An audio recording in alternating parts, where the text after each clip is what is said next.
Si Crisostomo ay lumalakad na hindi batid kung saan siya patutungo. Sa mahinang lakad ay narating niya ang liwasan ng binundok. Nagpatuloy siya sa daan ng sakristiya. Naroon ang mga enchik na nagtitinda ng sorbetes at mga babaeng bumibili ng mga gulay. Diyos ko, nakagigil parang pangarap lamang ang kitang-tawan ko sa Espanya.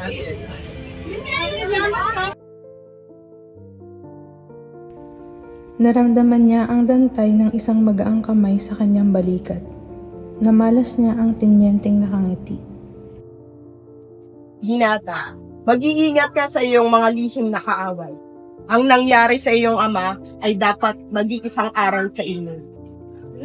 Pagpatawad mo, tawari ko'y wala kami naging lihim na kaaway.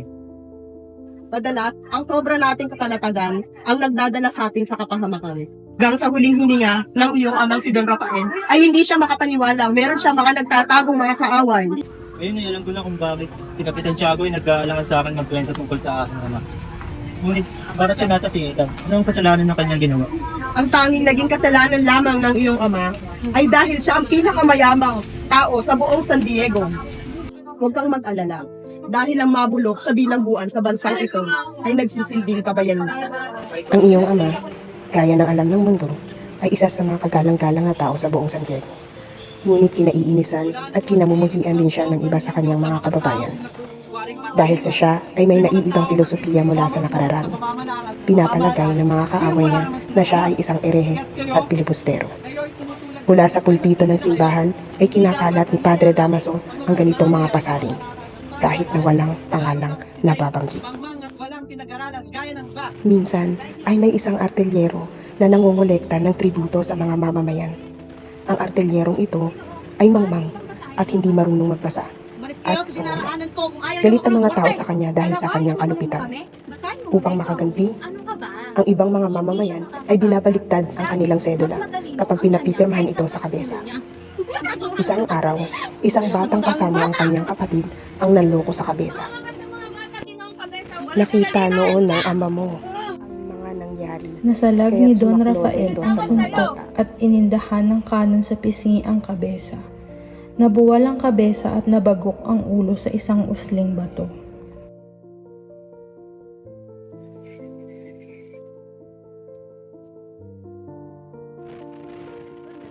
Nakita iyon ng mga tao. Sinaklolohan niya ang artilyero at naidala sa pagamutan.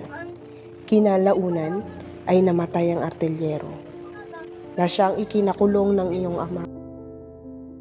Ano nangyari sa aking ama? Napakalupit ng sinapit ng aking ama. Patawad, ngunit kailangan ko ng umanin. Ipapaubaya ko na lamang kay Kapitan Tiago ang iba pang nangyari upang siyang magkwento. Gracias at kinyente sa pagbahagi ng inyong alam tungkol sa aking ama.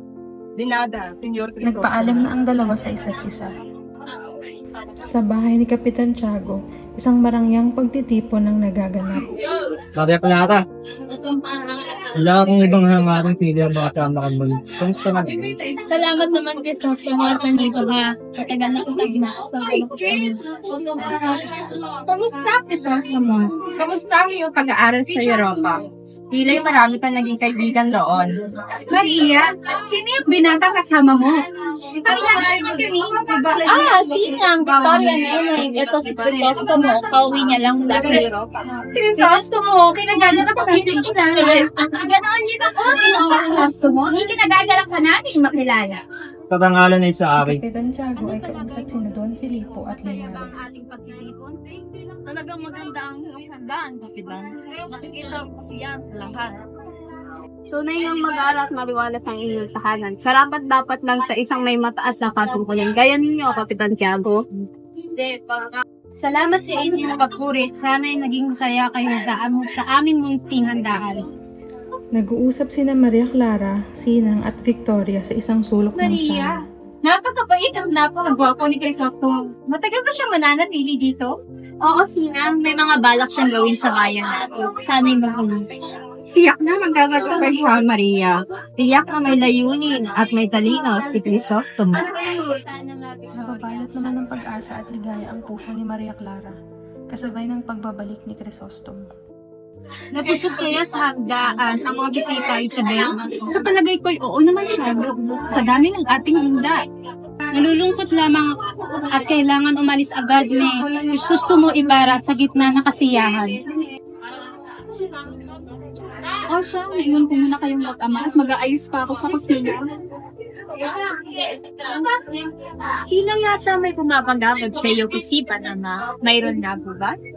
Walang anuman iham. Nagpapasalamat lamang ako sa Panginoon at biniyaan niya tayo ng maayos na buhay. Ngunit sa warik ko'y masaya ka na tayo kung hindi ang iyong ina ay hindi nawala ng maalam. Papa, huwag mo nang alalahanin pa ang nakalipas. Mabuti pa at magpahinga ka lang. Mukhang napagod ka sa pagtanda ko. Pasalamat talaga ako sa Diyos at biniyaan ako na napakabait at napakagandang anak tulad mo. Kung buhay lang talaga, Titia, ang kaligayahan ko ay buong-buo. Habang nakatunghay si Kapitan Tiago ay naiisip niya ang mga panahong lumipas. Tiya, aking mahal na esposa, naway kapiling ng lumikha ang iyong kaluluwa. Suma sa langit na Kinaumagahan, makikita si Maria Clara na nakatunghay, abala sa pagmamasid, baka sa kanyang kilos na may hinihintay siyang bisita. Magandang araw kay Isabel. Nais ko po sanang makausap si Maria Clara. Ay, nariyan siya sa loob. Huli ka, tumuloy ka. Bumo Estras, Jesus tumo, salamat at napadala ka sa aming tahanan. Magandang tanghali, Don Tiago. Nais ko po sanang makausap ang inyong anak. Abay, sige. Clarita, nais kang makausap ni Jesus tumo. Isabel, sunduin mo sa kwarto. Baka nag-aayos o nahihiya. Oo, ayan na siya. Maaari na kayong mag-usap sa Ostea. Kailangan mo ba ng maiinom, Jesus tumo? Gracias, Senyor, ngunit hindi na ako kailangan. Maswerte ako at pinagkasundo tayo. Maya-maya pa ay makikita na ang dalawang nag-uusap sa azotea. Eh, wala na akong makikitang babaeng katulad mo. Napakatamis ng iyong dila, Crisostomo. Siguro dahil dyan, nabihag mo ang maraming ilag sa bansang iyong pinuntahan. Sinang magandang obra ng Diyos ang aking sinisinta. Bakit po ba ako hahanap ng iba? Sinungaling, hindi ako naniniwala na sinasara mo ang iyong mga mata pagdating sa magagandang dilat sa Europa. Ang kagandahan ay nasa panlasan ng tao. Ito ay naroon sa sumusuri ng kagandahan. At mula sa aking puso, ikaw ang pinaka-iniibig ko. Patawad aking sinta. Ngunit kailangan ko na lisanin ang iyong piling. Bukas ay Isodos Los Santos. Kaya't kailangan kong pagkaan ang tao dyan upang ako'y tulungan. Naiintindihan ko, Crisostomo, na way makapaglakbay ka ng mata sa lugar. Paalam aking Halata sa mukha ni Maria Clara ang sobrang kalungkutan. Tingnan mo nga nagagawa ng pag-ibig, Isabel. Oo nga, Tiago. Sadyang napakatamis at napakapait ng pag-ibig. Paano mo nalaman iyon? Hindi pa naman nakakaranas ng umibig-ibig, ba? Ako'y tigil-tigilan mo nga, Tiago. Hindi ako manhid sa mga maliligaw ko noon. Clarita, magtulos ka ng kandila sa altar para gabayan si Cristo mo sa kanyang paglalakbay.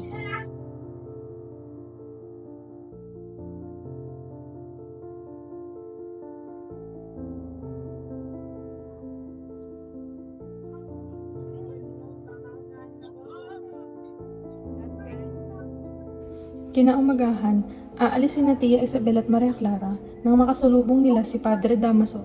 Magandang umaga, Reverensya. Magandang umaga rin, Isabel, Maria Clara. Mukhang may pupuntahan kayo Saan ang inyong tungo? Papunta po kami ng Bieterio, Padre. Kukunin ko lamang ang mga natira kong gamit doon. Sige, bueno. Kakautapin ko lamang ang inyong ama. Naway pagtibayan kayo ng Diyos. Muchas gracias, Nang Padre. umalis na ang dalawa, pumanik Tingnan na ng lamang hagdan natin ng kung pare sino habang ang mukhang may masusunod sa iniisip. atin. Santiago! Santiago! Padre, anong sabihin ninyo? May gusto akong sabihin sa'yo, importante. Doon tayo sa lugar na hindi tayo maririnig. Naintindihan ko ho, Padre.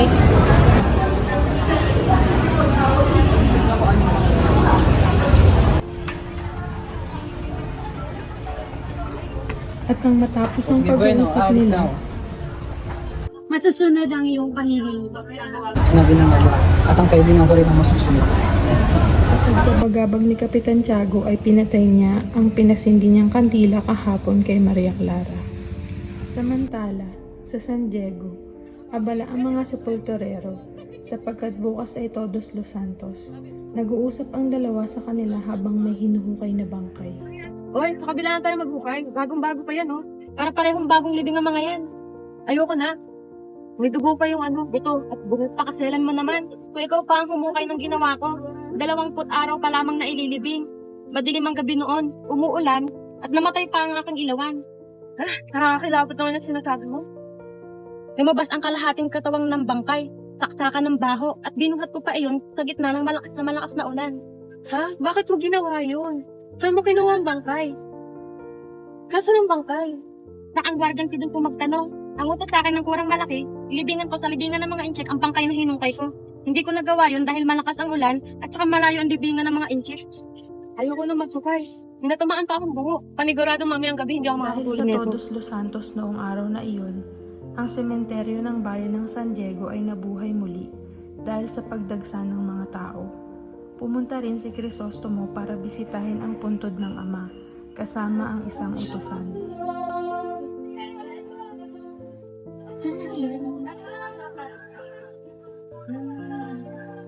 Alam niyo ho ba ang puntod ng aking ama?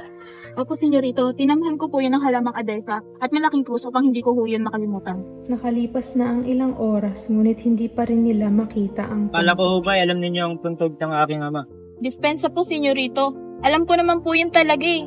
Kaso nga lang hindi ko po malaman kung bakit tayo naliligaw. Ayun ho, alam ko ho doon siya nakalibing. Nagtanong ka doon sa sepulturero kung bakit din ang puntod.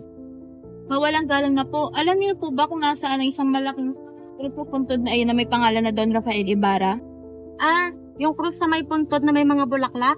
Sinunog ko na. Sinunog? Opo, sinusunog yun ng kurang malaki. Kung gayon ay bakit hinukay ang bangkay ng aking papa? Saan mo dinala ang bangkay ng aking ama? Inutos po yun ng kurang malaki. Ilibing siya sa libingan ng mga insek. At ginawa mo naman. Hindi po. Mabigat ang bangkay at napakalakas pa ng ulan. Kaya inilaga ko muna sa ilog ang bangkay niya. Patawad po, Sa sobrang senyor. sakit ng nadama para sa ama ay hindi napigilan ni Crisostomo ang damdamin, mabilis siyang tumalikod at Ikaw. umalis. Ikaw ba Sa ang kanyang gumawa ng daan ganung pa uwi, karapat-tanganan sa aking nakasalubong ama? niya ang kura ng San Diego na si Padre Sinasabi ko sa iyo Salvi. na wala akong Tinignan alam niya na tungkol sa masama iyong at sinasabi. hinila ang kanyang suot Hindi ikaw, na sutana sino? at kinausap. Sigurado akong hindi ako ang iyong hinahanap, kundi ang pinalitan kong kura na si Padre Damaso. Patawad po. Reverensya para sa aking Senyor Ibarra. Hindi po niya alam ang kanyang ginagawa dahil sa sobrang galit. Napatawad ko na siya, ngunit para sa akin, napakasakit ang kanyang ginawa. Hindi ko siya masisisi sa kanyang masamang sinapit. Patubayan nawa siya ng poong may kapal. Habang sa bayan ng San Diego ay may isang matandang lalaki ang nagngangalang Peloso Potasio. Dating Don Anastasio na palakad-lakad buhat sa sementeryo. Makinig kayo. Ang ganda ng panahon, hindi ba? Ang darating na dilubyo ang tahi kong kakampi sapagkat ito ay magdadala ng unos inyong lahat. Inuwasyon ko sa bawat kapitan ang pagbili ng tagahuli ng kidlat o pararayon. Ano daw?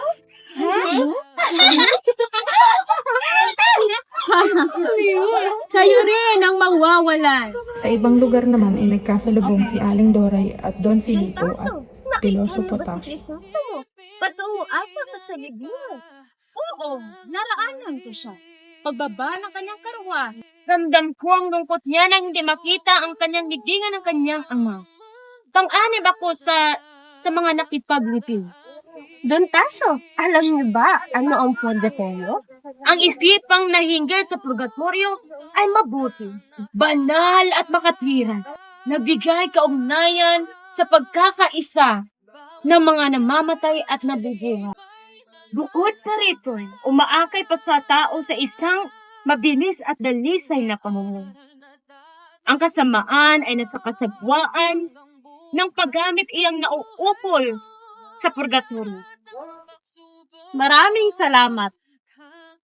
Umalis na si Tasio at nagpatuloy ang matanda sa paglalakad.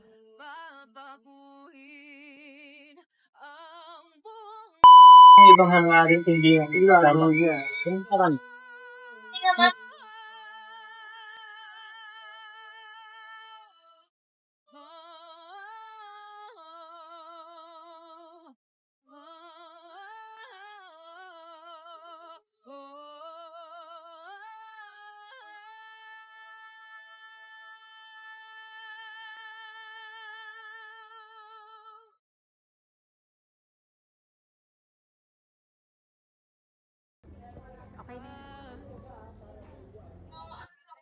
Sige.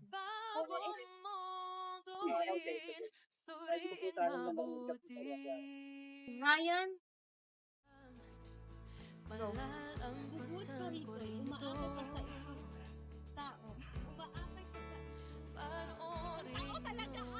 malakas doon ang ulan. Pumili na lang bang kayo ng